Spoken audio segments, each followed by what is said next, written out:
संयुक्त राष्ट्र सुरक्षा परिषद में युद्ध को लेकर सीजफायर का प्रस्ताव रखा गया। 16 देशों ने प्रस्ताव के पक्ष में वोट डाले और इस दौरान खिलाफ में सिर्फ एक वोट पड़ा। लेकिन इस एक वोट ने इजराइल और हमास के बीच सीजफायर की बातों पर विराम लगा दिया, क्योंकि ये एक वोट नहीं, वीटो था, वो भी अमेरिका का। अमेरिका नहीं चाहता कि इस वक्त इजराइल युद्ध में सीजफायर हो। यही अमेरिका पिछली बार हुए सीजफायर पर अपनी पीठ थपथपा रहा था।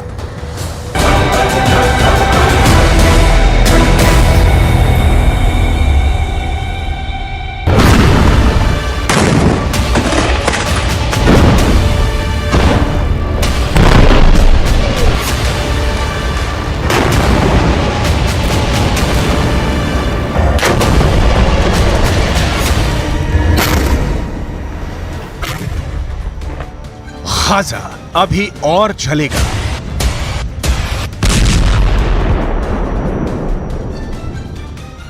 इजराइल अभी और हमले करेगा। फिलिस्तीनियों की मौतों का सिलसिला अभी लंबा चलेगा। युद्ध को जारी रखने का फैसला इजराइल का नहीं है। हमास तो चाहता है जल्दी से जल्दी युद्ध विराम। किसने किया इजराइल युद्ध को लंबा खींचने का ऐलान? हमास के अंतिम लड़ाके के मारे जाने तक जारी रहेगा युद्ध। यूएन में आया युद्ध विराम का प्रस्ताव।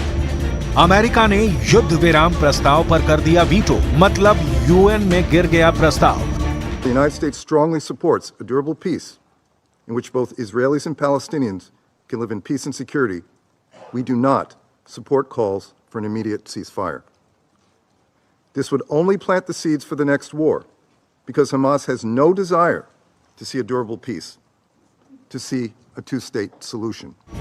गाजा में जारी रहेगा रक्तपात। फिर सामने आया अमेरिका का double standard.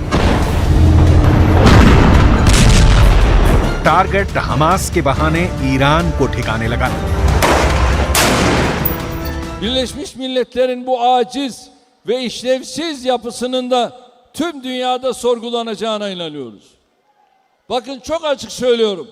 Gazze'den sonra hiçbir şey eski tas eski hamam devam edemez. Washington DC से इजरायल की राजधानी तेल अवीव तक 8 अक्टूबर से लेकर अब तक कितने विमानों ने उड़ान भरे हैं, कोई गिनती नहीं है। कितने असलहे अमेरिका ने इजरायल को सप्लाई किए हैं, किसी भी एजेंसी के पास इसका कोई जवाब नहीं है। ये हथियार, ये एयरक्राफ्ट कैरियर, ये लड़ाकू विमान इजरायल ने हमास के अंत के लिए ही इजरायल को भेजा है।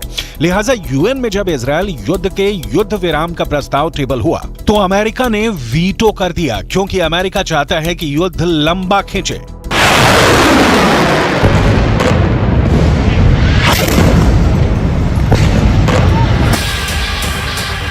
ये वही अमेरिका है जिसने पिछले बार के युद्ध विराम में अहम रोल निभाया था। लेकिन अब जो बाइडेन को गाजा में शांति नहीं, खून का बहना पसंद है। अमेरिका ने ऐसा क्यों किया, इसकी डिटेल आपको आगे दिखाएंगे। पहले युद्ध विराम प्रस्ताव की डिटेल देख लीजिए।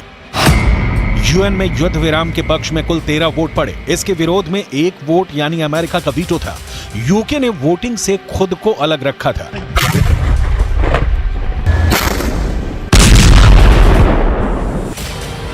अमेरिका ने ऐसा कदम क्यों उठाया है, बाकायदा इसकी दलील भी दी गई। कहा गया कि युद्ध रोकने का ये ठीक वक्त नहीं है। आपको आगे दिखाएंगे कि खुद अमेरिका में इजरायल युद्ध को लेकर देश की जनता की क्या राय है। कितने प्रतिशत अमेरिकी चाहते हैं इजरायल युद्ध और कितने प्रतिशत अमेरिकी मानते हैं हमास को युद्ध के लिए जिम्मेदार। उससे पहले सुनिए अमेरिका का वीटो वाला तर्क। रॉबर्ट ए वुड संयुक्त राष्ट्र में अमेरिका के राजदूत और उप स्थायी प्रतिनिधि हैं।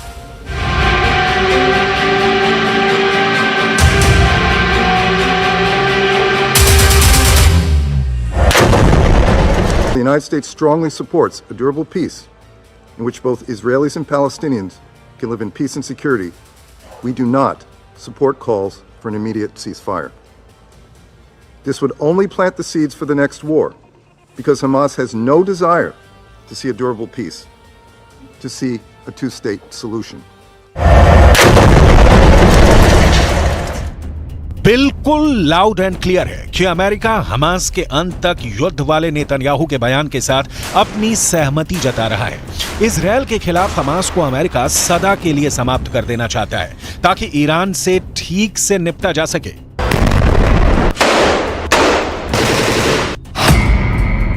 युद्ध के लंबा खींचने से अमेरिका को क्या हासिल होगा, इसे 5 पॉइंट में समझने की कोशिश करते हैं।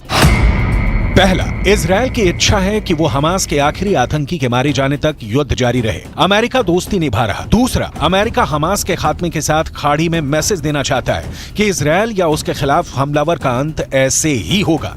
तीसरा, युद्ध लंबा खींचेगा तो यमन के हूथी और लेबनान के हिजबुल्लाह के खिलाफ भी अमेरिका को एक्शन लेने का मौका मिलेगा। चौथा, अमेरिका को ईरान को निपटाना है और युद्ध जारी रहने की सूरत में ऐसे मौके जरूर आ सकते हैं। पांचवां, अमेरिका चीन और रूस को बताना चाहता है कि खाड़ी में अब भी उसका परचम सबसे ऊपर है।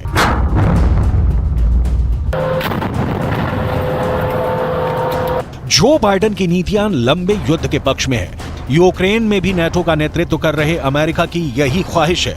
ज़ेलेंस्की को इतने हथियार दिए जाएं कि पुतिन उन्हें परास्त नहीं कर सके, लेकिन इतने भी नहीं दिए जाएं कि पुतिन परमाणु बम जैसे विकल्प पर विचार करें। मतलब युद्ध चलता रहे और अमेरिका का हित पलता रहे। लेकिन यहां समस्या यह है कि हमास यूक्रेन की तरह ना ही बड़ा है, ना वैसा हथियार संपन्न है, ना ही उसके पास इतने लड़ाके हैं। हालांकि अमेरिका ने इसका भी उपाय सोच रखा होगा।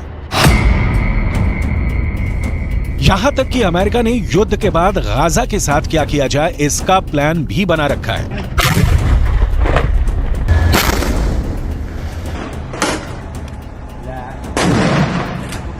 लेकिन इसकी डिटेल थोड़ा आगे। इजरायल के हमले में अब तक फिलिस्तीनी क्षेत्र में 17,000 से ज्यादा लोगों की मौत हो चुकी है। उत्तर से दक्षिण तक गाजा जर्रा जर्रा तबाह हो रहा है। 40 से 45 किलोमीटर लंबी और महज 6 से 10 फीट चौड़ी गाजा पट्टी अपने इतिहास के सबसे बुरे दौर से गुजर रही है। पूरा शहर मलबे के नीचे आखिरी सांसें गिन रहा है। लोग पलायन कर गए हैं और जो बचे हैं वो अगले सेकंड बचे रहेंगे, इसकी कोई गारंटी नहीं है।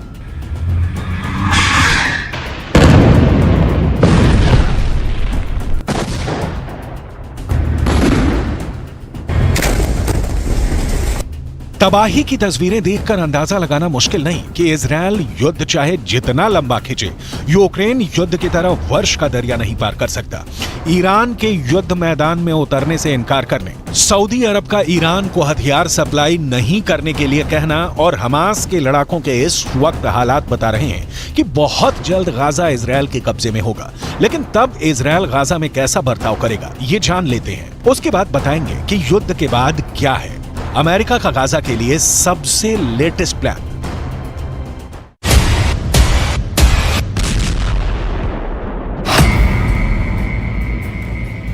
इजरायल में सिर्फ यहूदी नहीं बल्कि फिलिस्तीनी लोग भी रहते हैं, जिनकी आबादी कुल आबादी की 20% है। लेकिन यहूदियों की तरह यहां फिलिस्तीनियों को अधिकार हासिल नहीं है। जैसे इजरायल में लॉ ऑफ रिटर्न एक कानून है। इस कानून के मुताबिक दुनिया के किसी भी कोने में बसा यहूदी इजरायल में आकर बस सकता है, लेकिन फिलिस्तीनियों को यह हक हासिल नहीं है।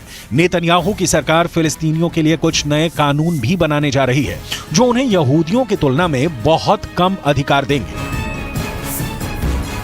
बेंजामिन नेतन्याहू अपना फैसला सुना चुके हैं कि हमास के अंत के बाद गाजा पर इजरायल का अधिकार होगा। लेकिन गाजा में शासन किस तरह से चलेगा, यहां की जनता का क्या होगा, इजरायल ने कुछ नहीं बताया। मतलब युद्ध की तबाही के बाद शांति, और शांति में भी गाजा की बर्बादी चलती रहेगी। सवाल है, तो फिर गाजा के दुखों का अंत कब होगा? फिलहाल तो इस सवाल का जवाब किसी के पास नहीं है, क्योंकि जो शांति दूत का काम कर सकते थे, जैसे ईरान, सऊदी अरब या कतर या तुर्की या अमेरिका या फिर चीन या फिर रूस, सबको चिंता गाजा के जलने की नहीं, उसे बचाने की नहीं, युद्ध की आग में हाथ सेकने की है। मतलब खुद के स्वार्थ की पूर्ति करने की चिंता है। कहा जा रहा है कि गाजा पर इजरायल के कब्जे के प्लान से अमेरिका सहमत नहीं है। फिलिस्तीनी अथॉरिटी के पास अमेरिकी युद्ध के बाद गाजा को लेकर अपनी अलग प्लानिंग कर रहा है। यह प्लानिंग क्या है जाने, उसके पहले इजरायल के गाजा को लेकर मंशा को समझिए। हो सकता है इजरायल गाजा पट्टी को पूरी तरह से खाली करा दे। कुछ समय पहले इजरायल मिनिस्ट्री ऑफ इंटेलिजेंस ने गाजा के 2.2 मिलियन लोगों को वहां से स्थायी तौर पर हटाने के लिए कथित तौर पर एक प्रस्ताव तैयार किया। यह प्रपोजल लीक हो गया। 10 पेज के इस दस्तावेज में कहा गया कि गाजा पट्टी के लोगों को सिनाई प्रायद्वीप में शिफ्ट कर दिया जाए। यह मिस्र, इजरायल और गाजा से सटा हुआ बफर जोन है।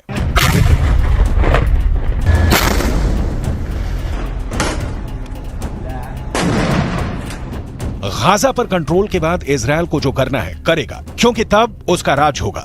लेकिन ये राज कब तक चलेगा, सवाल उस पर है। गाजा पर इजरायल के चढ़ बैठने के बाद खाड़ी में हालात पहले की तरह कभी नहीं रह जाएंगे। इजरायल की सीमा सीधे सिनाई प्रायद्वीप तक पहुंच जाएगी।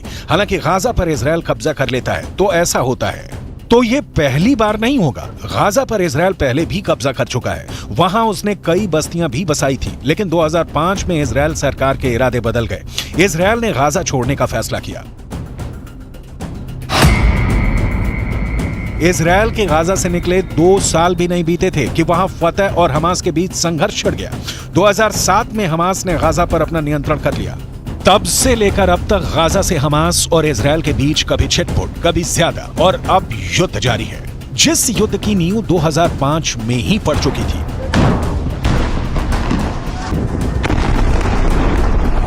इजरायल यहूदियों का देश है और पूरी खाड़ी मुस्लिम, सुन्नी और शिया मुसलमानों की है। इजरायल से दुश्मनी मुस्लिम देशों के मूल में है। ईरान जैसे देश तो इजरायल के अस्तित्व को ही सिरे से नकार देते हैं। अरब देश मानते हैं कि मुस्लिम देशों की जमीन पर इजरायल को बने रहने का कोई हक नहीं। असली दिक्कत यही है, और गाजा पर इजरायल के कब्जे के बावजूद ये समस्या खत्म होने वाली नहीं है, क्योंकि इस समस्या से ईरान को फायदा है। इजरायल को तंग करता रहेगा। अमेरिका को फायदा है, खाड़ी में वर्चस्व बना रहेगा। चीन और रूस को फायदा है, पूंछ बनी रहेगी। इस बीच गाजा जल रहा है और चलता रहेगा।